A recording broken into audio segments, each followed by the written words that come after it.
new local business. Do you anybody here know Jeff Bezos? You know him personally? We can talk after this. I got some ideas for him. Okay, the point is, you know me. People know you. Why wouldn't they buy through you at a discount with delivery to the door? I'm Amazon with a face. 30% of people do not care. They want the best price. 70% of the market, though, are looking for someone like you and me.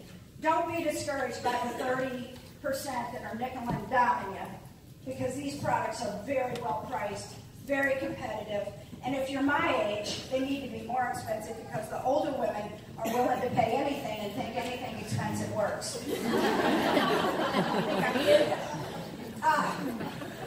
So anyway, Jeff Bezos and Jack Ma, who did basically the same thing in China, Alibaba, have taught us all. They've created systems to make this possible for us, to buy online at a discount, to have delivery to the door. They were leaders in that. And what you are leaders in this digital economy and how to thrive, not just survive, but how to thrive in it. Are you for thriving? Are you for thriving? Well, you will learn how to operate in the digital economy. Get your kids in it if you've got college-age kids. Send those brats to school with a job, an Arbonne business, okay? Nobody gets a life. That's over. Forget that. You know, you get going and you make it happen. I love people who want a life. Anyway, and you know what? Here he is, and he says, listen, this is the CEO of Mercedes-Benz. I can never pronounce his name because I'm not German, but it's like Zeichi something.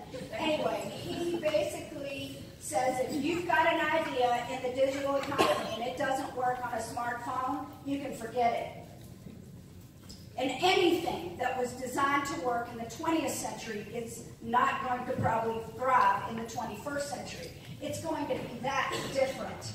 Okay, and here we are. Bitcoin, Uber, Facebook, Alibaba, Airbnb, all these are software-driven. Many of them are software-driven, and they're new in the digital economy. By 2030, they say 50% of colleges will collapse. Okay, online learning. Okay, everybody, this digital thing is huge, and the opportunity, it's like a gold rush.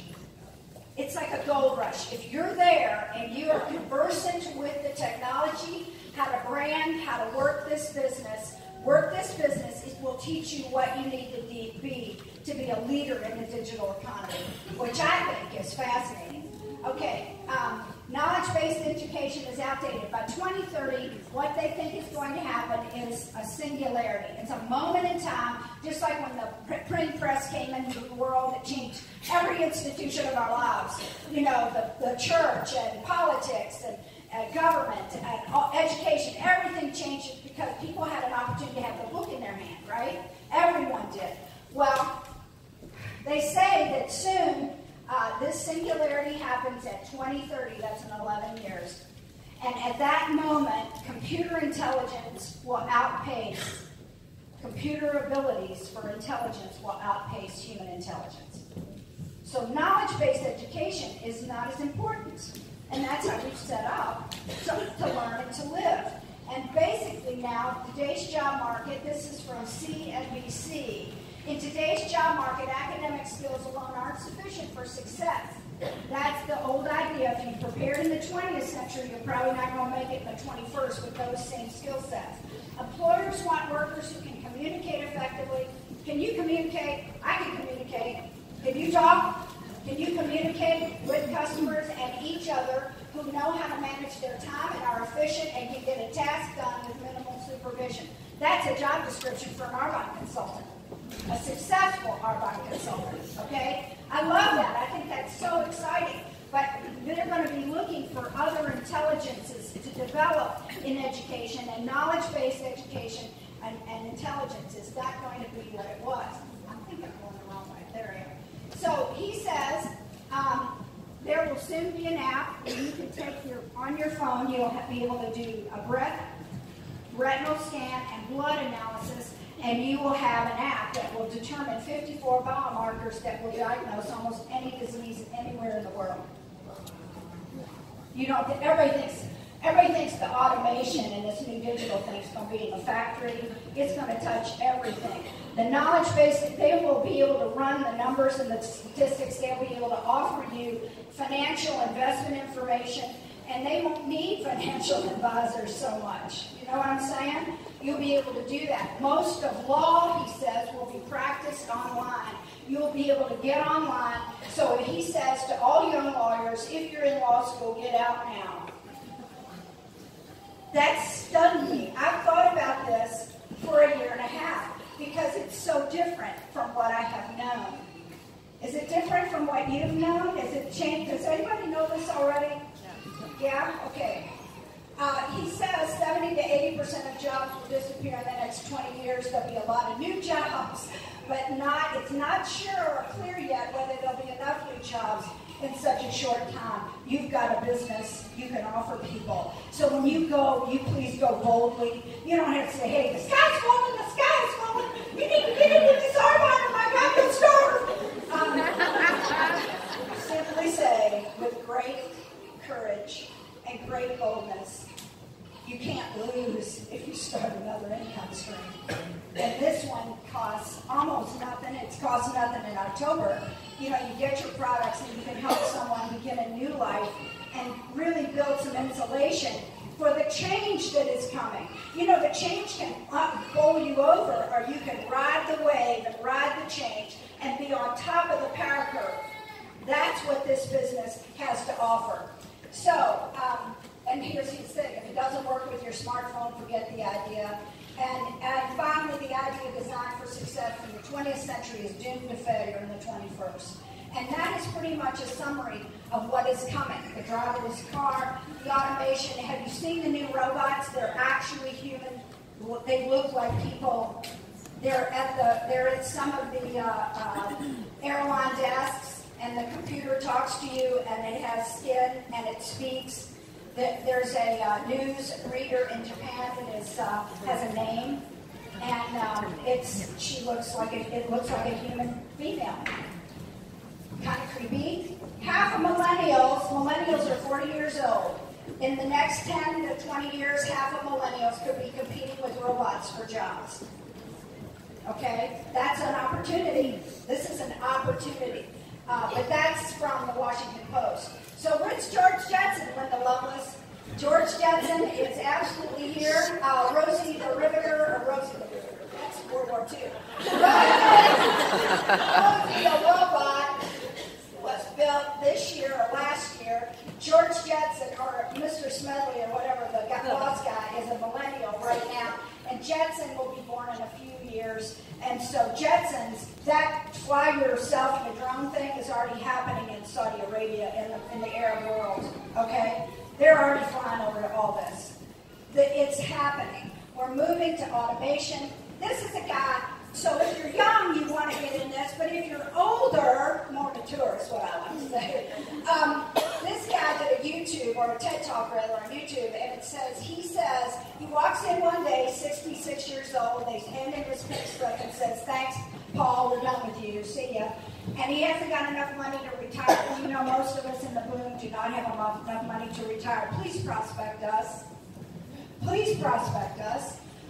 Over the next 30 years, he basically says, as the industrial age fades and the digital future comes online, these people will be striking out on their own because they're going to be let go.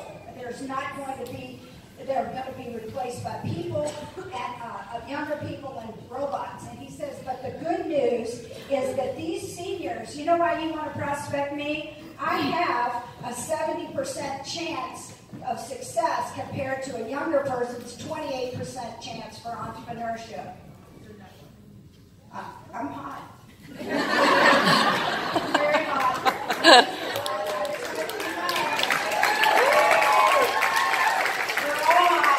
This works from Gen Z to retiree. That's my new motto. You like that?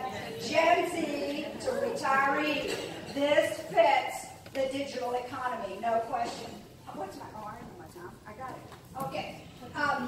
So most of us, this is USA Weekend from 2007. They were telling retirees at that point, you need to catch up. Your retirement savings. My husband was a nice lawyer, did very well, and he retired, and the Social Security for him is $1,800 a month. Well, honey, that won't buy my shoes. So we have to do something. No, and that's where most of us are. And this is important because basically it says in the Wall Street Journal that most people my age to retire have $250,000, which includes their home to retire on, which is not liquid, by the way. So that's a very daunting piece. And you can forget that and try not to think about it, but I will tell you one thing. After 60 years old, in my view, this is just my own observation, as people reach the age of 60, things happen that they did not expect.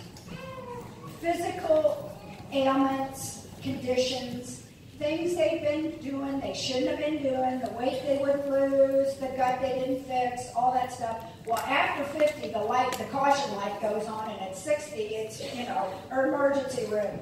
And that's what happens. So there are costs associated with that, which means if you think you're going to work to the very bitter end, you're probably not. Or someone you love is probably not. And you're going to get to help that person manage his or her life. That's how it works, okay? And you can say that's not going to happen to me. That's what I said. And guess what? That was wrong. For once. Okay, so 40% of us are not ready for retirement. This is another one from the Wall Street Journal 2018. So it's Gen Z to retiree. This business fits wherever you are.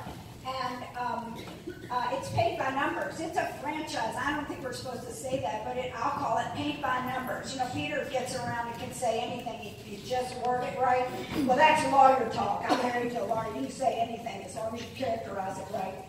You can say the same thing, but in different words. Well, what this basically is a paid by numbers business. It's such a gift. For $49, I pay him $4,900. Okay? I pay him $49,000. It's a brilliant business model whose time has come.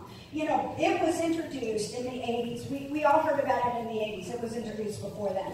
But network marketing without social media support is very difficult because you're talking to a little smaller market. Long distance used to cost a lot of money. If you wanted to call somebody in Washington State, well, gee, Donna Johnson said the biggest bill she had in her business was her phone bill, her long distance. Social media allows this business to thrive, those social media platforms. And here's my thought. I'm going to stop right there. I've been looking at Facebook. But I got it. I'm winding it up. I like the time. I'm not my time. And I hate people that start late and end late, okay? Because I'm on time. So you love me because I'm clean all about that. I love you. You can hit the gong and get the hook. I'm out of here.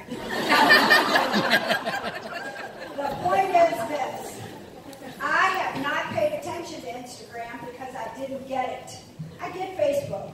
They're friends. What I like about Instagram is, and I want you to be creative about this, all you old ones, the young ones get it. And you young ones need to build a brand. Okay, you need to be somebody that somebody wants to follow. And keep your clothes on. I'm not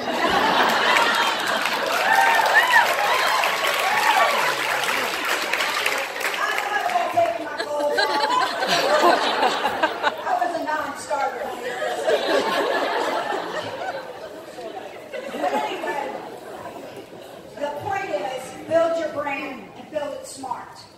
Be a leader. Be somebody people want to follow. Use Instagram. And I have a challenge for you.